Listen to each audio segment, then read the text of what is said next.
Dati mansyon ito ng pamilya. Hanggang sa minahal ng anak na lalaki at iniwan ang lahat. Nasa bowling alley tayo mga pare, ang laki ng lugar na to. Gusto ko lang makita kung anong meron dito, kaya samahan niyo ako at tingnan natin kung ano ang natira.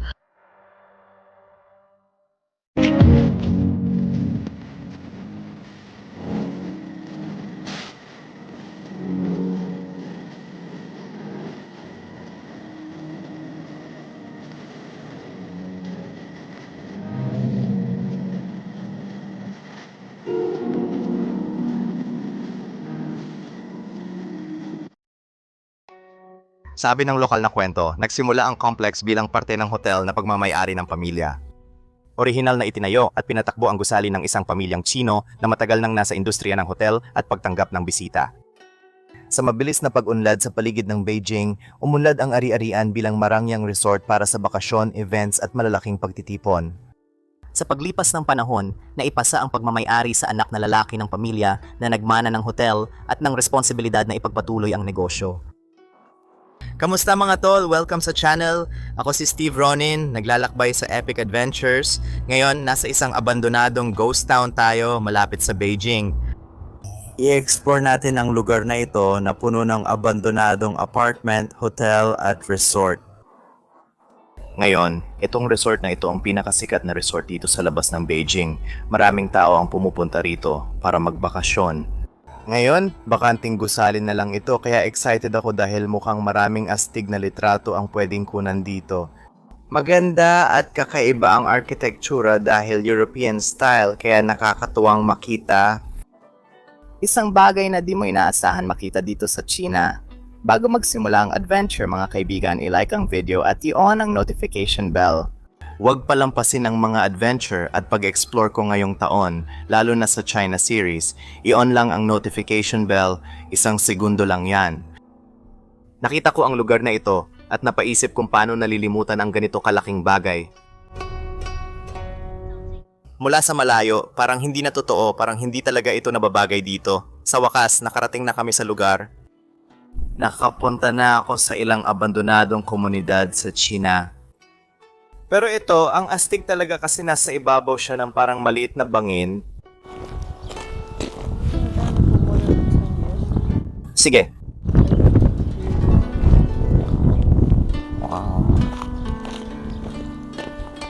Siguro, ito munang gusali ang i-explore natin. Tingnan mo, parang kastilyo. Halos parang isang chateau. Una kong napansin ang disenyo, hindi ang pagkabulok. Alam kong hindi ito praktikal, ibon ba ito? Hindi mo ito gagawin kung walang sinusundan na ideya. Pagkalipas ng ilang taon mula sa pamana, madalas mag-abroad ang anak na lalaki at doon niya nakilala ang babaeng naging asawa niya. Dahil sa komplikadong batas ng China sa pagkamamamayan at kasal, hindi sila nagkasama at napilitang magkalayo. Pagbalik niya sa China para sa negosyo ng pamilya, sinuportahan niya ito mula malayo. Pagkalipas ng ilang taon, bumalik siya at ipinagdiwang nila ang anibersaryo sa Disney World. Doon siya nakit sa kastilyo. Gustong-gusto niya ang laki at pantasya at ang kakayahang ilayo ang mga tao sa realidad. Kaya nang bumalik siya sa China, dinala niya ang ideya pabalik. Ang orihinal na hotel ay binigyan ng bagong tema at muling itinayo upang magmukhang isang kastilyong inspiration ng Disney na nagbago sa resort na maging parang entablado at parang panaginip. Malakas noon ang negosyo, sapat na malakas kaya nagtayo sila ng mas bago at mas modernong hotel sa tabi mismo na lalo pang pinalawak ang operasyon ng pamilya. Nagbago ang lahat nang malubhang nagkasakit ang mahal niyang babae. Sa tingin ko medyo walang laman, walang laman talaga. Naririnig ko ang tahol ng aso. Sa tingin mo askal ba yon? Hindi ko alam kung bakit ganito nararamdaman ko. Siguro may nakatira sa mga gusali doon pero hindi rin ako sigurado dahil parang sobrang linis at maayos ng lugar. Parang iniwan, ay may parating na pulang kotse. Tara dito. Tara dito mismo. Wala naman silang pakialam, di ba? Oo, talagang wala silang pakialam. Sige. Sige, gusto ko lang masiguro. Nakita ko kasi yung pulang kotse na umakyat sa burol. Tara, pasok na tayo. Mukhang itong gusali. Malamang ay isang hotel dati. Habang tumatagal, nahirapan ang may-ari magpanatili ng dalawang malalaking ari-arian dahil sa pagtaas ng gastos at pagbaba ng turismo. At sa huli, nagdesisyon siya na ibenta ang parehong hotel at umalis ng China para makasama ang kanyang asawa ng tuluyan. Sa ilalim ng bagong may-ari, nagbago ang direksyon ng complex, nagpatuloy ang modernong hotel at ginawang pribadong tirahan ang Castilyong Hotel. Pero hindi na agad nasustentuhan ang pareho. Tumaas ang gastos, nawala ang empleyado at tahimik isinara ang ilang bahagi ng ari-arian. Sa huli, bumagsak ang negosyo at nawala rin ang kastilyo pagkatapos dahil wala nang natirang mag-aalaga nito, iniwan na ang buong complex. Ang nakikita mo ay bunga ng ambisyon, pag-ibig at mga pangyayari. Isang pangarap na paulit-ulit na binago hanggang sa naging imposibleng mapanatili.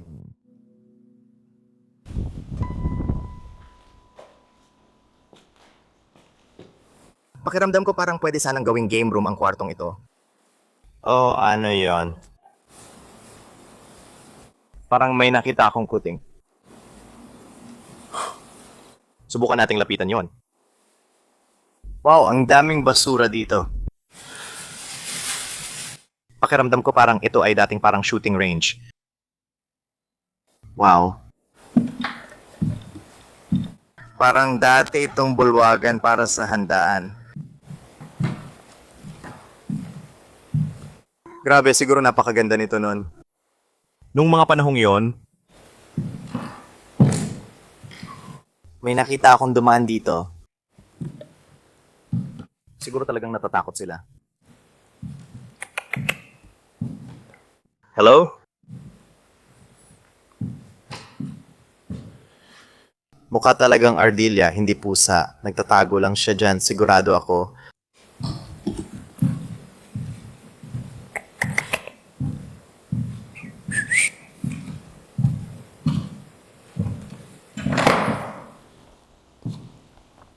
Wow, parang European na fireplace talaga to. Meron ka pa ngang klasikong malalaking patayong salamin na lagi kong nakikita sa mga syato pero hindi ko alam kung bakit. Iba talaga ang China, hindi sa minamaliit ang kalidad nila, pero magkaiba talaga ang itsura at pakiramdam. Ito ang totoo.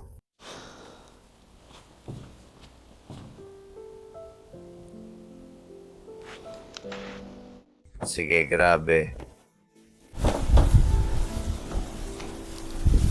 Parang dito nila iniipon ang maraming sapatos sa mga rack na to. Mukhang pwede rin tayong pumunta sa balkonahe dyan. Baka maganda ang view doon. Lumabas tayo dito.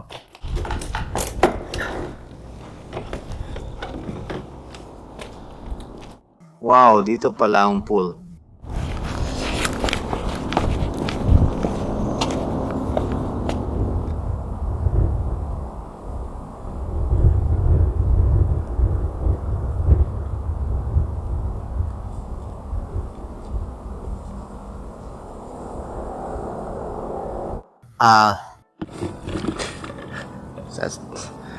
Akala ko binti ng tao yon, sandali lang. Hindi. Pumapasok sa isip ko na paano kung, alam mo yon, may magtapon ng, alam mo na, ng bangkay dito. Nakakatakot isipin, parang may nagpapaputok ng barel, paputok. Oo, para talaga ito sa paputok. Sa tingin ko may hot tub lang sa tabi ng pool.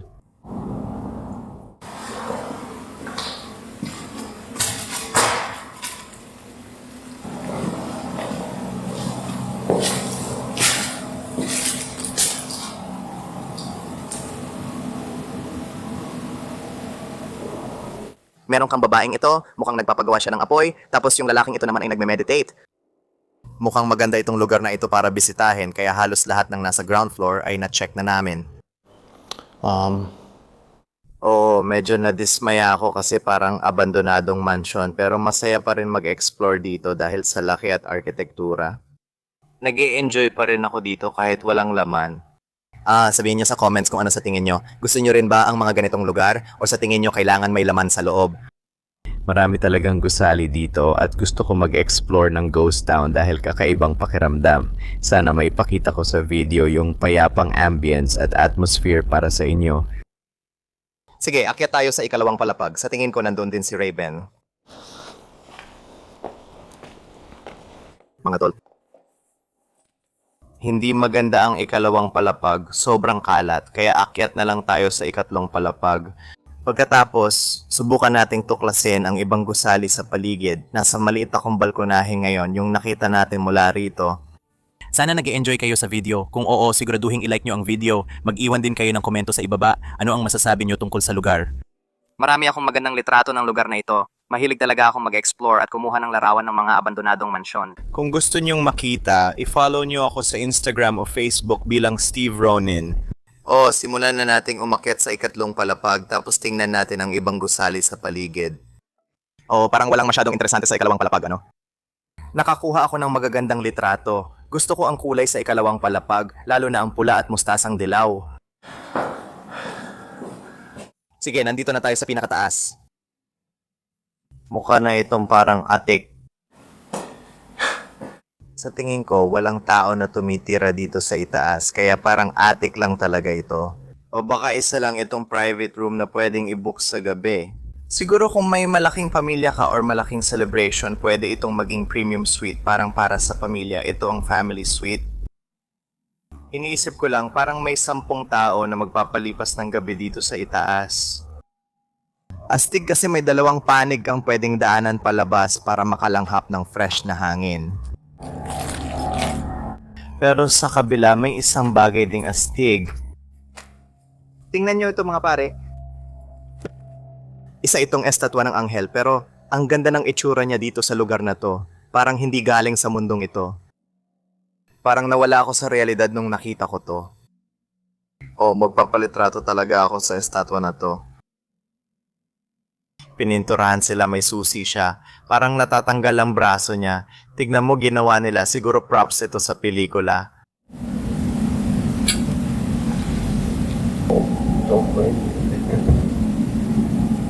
Sige, ginagawa ko na. Sige, pwede ka nang pumunta dito ngayon. Dito, parang sala ito. May mga graffiti na dito. Mukhang pumupunta rito ang mga taga rito. Pero ang astig nito. Araw-araw akong tumatambay dito kasama mga kaibigan. May sofa ka pa nga dyan. Tingnan mo rin yung spiral na hagdanan. Ay, ang astig nito. Parang nasa loob ka ng tore ng orasan, kaya ito ang susunod nating pupuntahan. Kitang-kita mo rito ang 360 degree na tanawin mula sa taas. Kung bata pa ako, gagawin ko itong lihim na taguan ko. Mukhang may nag-setup ng kama rito. Makakakyat ka sa bubong? Paano kung may nakatira sa taas? Mahirap umakyat kasi puto lang hagdan. Gusto kong makita, baka pwede mo akong kunan ng video para makita ko kung ano doon.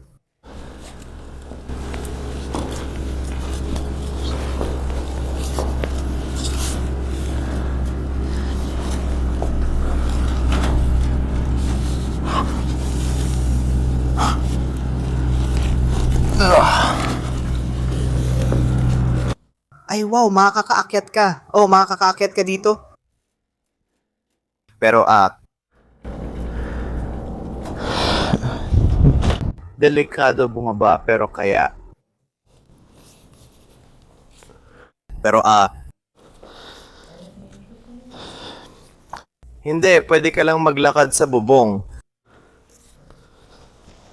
Pero parang medyo delikado pa rin. Ayoko talagang umakyat mga tol kasi may oras tayong sinusunod at nakakabit na yung tren. Kaya feeling ko pag umakyat tayo doon baka matagalan tayo. Ayoko na gawin, mas gusto ko pang mag-explore at tingnan ang ibang gusali dito. Makikita mo na yung tanawin sa drone shots ko, di na kailangan gawin yon dahil mataas na rin tayo dito.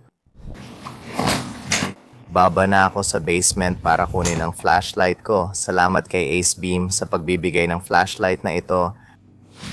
Hindi nila ako binayaran or ano paman pero naisip ko lang na magpasalamat ng malaki sa kanila dahil napakaganda ng flashlight na ito.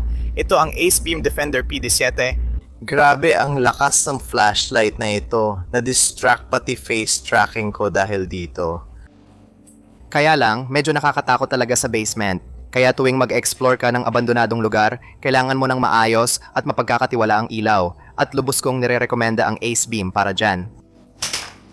Tara, baba na tayo ngayon.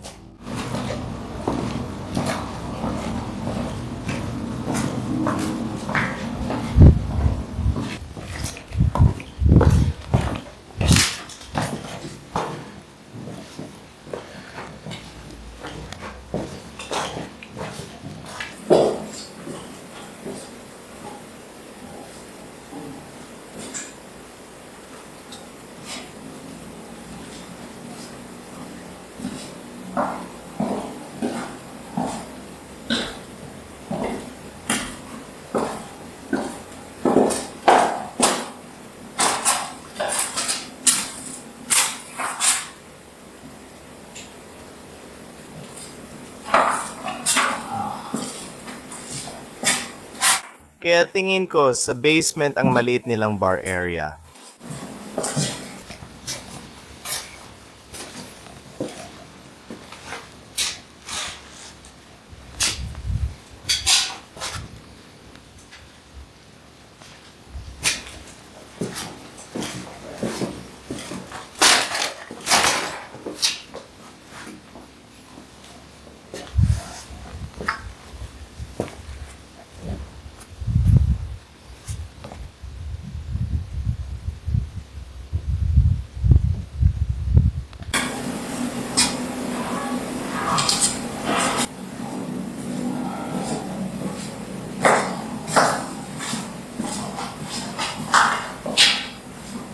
Sige.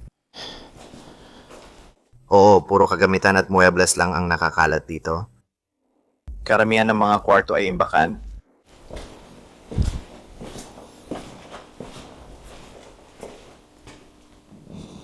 Wala. Ano ba to? Ito ba ay isang power generator? May kuryente dito mga pare. Tingnan nyo. Patayin ko ang ilaw. Ayun ang pulang tuldok. Bakit may kuryente pa rito? Sino ang nagbabayad? Baka iniwan nilang bukas para di manakawan. Wow, ngayon lang. Di ko inakalang kakaiba pala ang palapag na to. Pero tingnan mo to. May bowlingan tayo pare.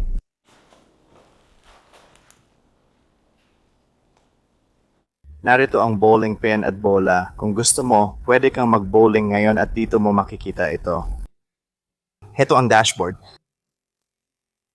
Nakakagulat din na ito ay nasa Ingles. Dati, ang mga television ay mga monitor lang na nagpapakita ng scoreboard.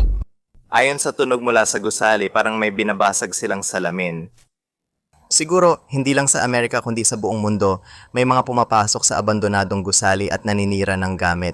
Hindi ko alam bakit nila ginagawa yon o kung ano ang saya doon. Halos tapos na kami rito at aakyat na muli para tingnan ang ibang gusali. Nakaalis na rin kami at papunta na sa susunod na gusali.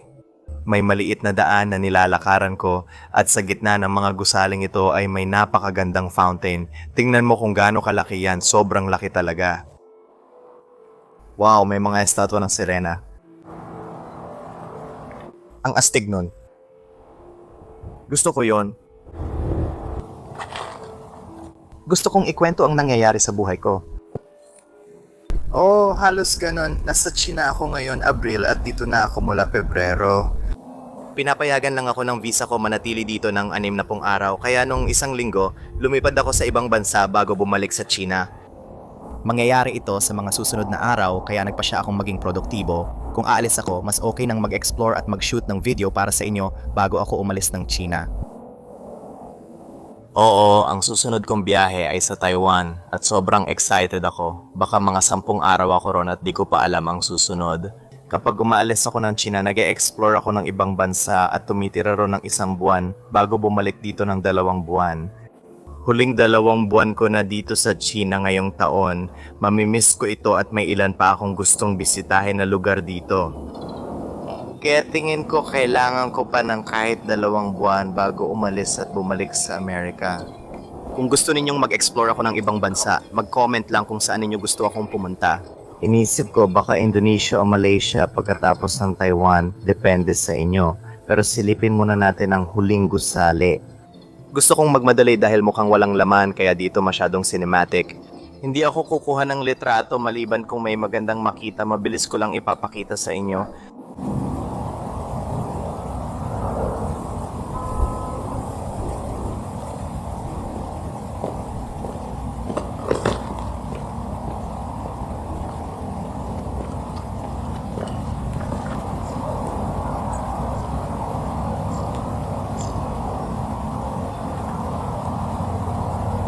Ayos din, mukhang paikot yung driveway. Dito binababa ang mga tao. Sa tingin ko yung hotel na nilibot natin kanina ang pinakamaganda. Baka mas maganda pa kaysa dito kahit mas moderno itong isa.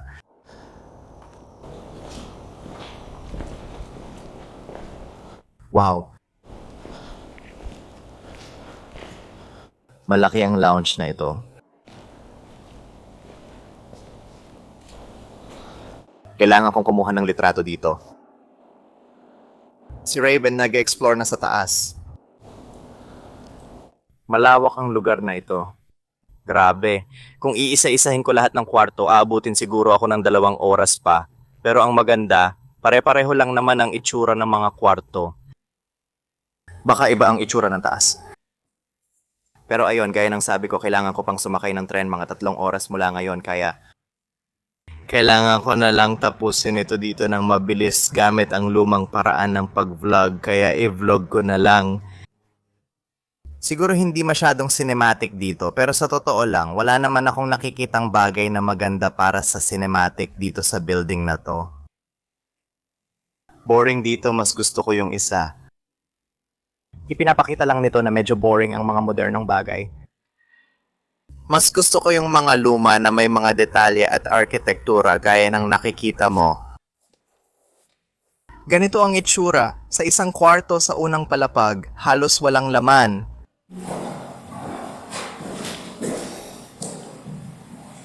May kotse sa likod. Hindi ako sigurado kung anong ginagawa nila siguro. Isa rin itong lugar para sa hiking kung saan pwedeng maglakad-lakad ang mga tao. Nagtataka ako kung ano ang tingin nila sa mga abandonadong gusali sa tabi nila. Astig siguro kung nakatira ako sa tabi ng isang abandonadong gusali, lalo na kung kasing wild nito. Siguro pupunta lang ako doon at magpa-party. Ito ang ikalawang palapag. Sige, walang kakaiba. Akyat lang tayo hanggang itaas. May 3 susi akong nakitang nakakalat sa buong gusali.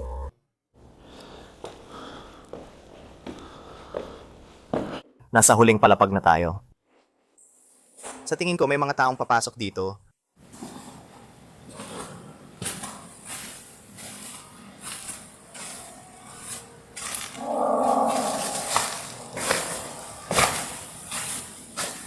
Pero hindi naman ako masyadong nag-aalala. Hindi talaga nagagalit ang tao kapag may nag-e-explore ng abandonadong gusali sa China. Medyo ironic nga kasi maraming tao sa atin, sa Amerika, ang iniisip na sobrang higpit dito. Ibig kong sabihin, oo. Pero parang may mga bagay na sobrang higpit sa Amerika at may mga bagay din na sobrang higpit sa China. Ganon din sa ibang bansa sa mundo. Depende lang talaga sa kultura. Wow, siguro ito na ang pinakamagandang kwarto. Medyo weird lang pagkakalagay. Pakiramdam ko kung mas malaki at mas maganda ang kwarto, ilalagay nila ito sa sulok or sa ibang lugar, siguro sa ibang palapag at hindi isasama sa mga ordinaryong kwarto. Malaki ang banyo na to at meron ka pa ring shower. Di ko pa na-try to. Mukhang masarap magkulong dito. May jet ka kahit saan. Pagkatapos nito maghahanap ako ng spa.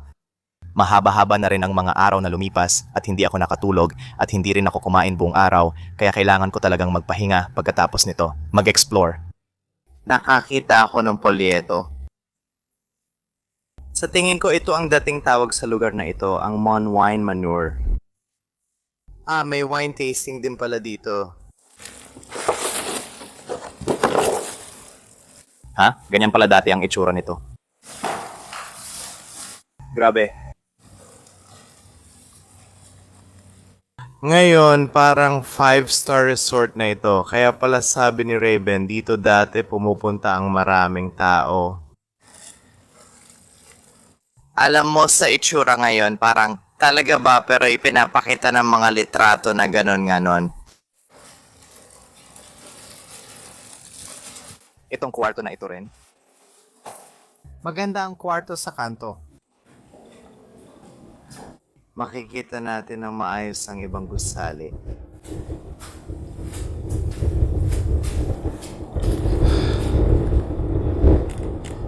Kaya siguro residential ang mga yon at malamang may mga taong nakatira doon kahit sa ilan sa mga kwarto.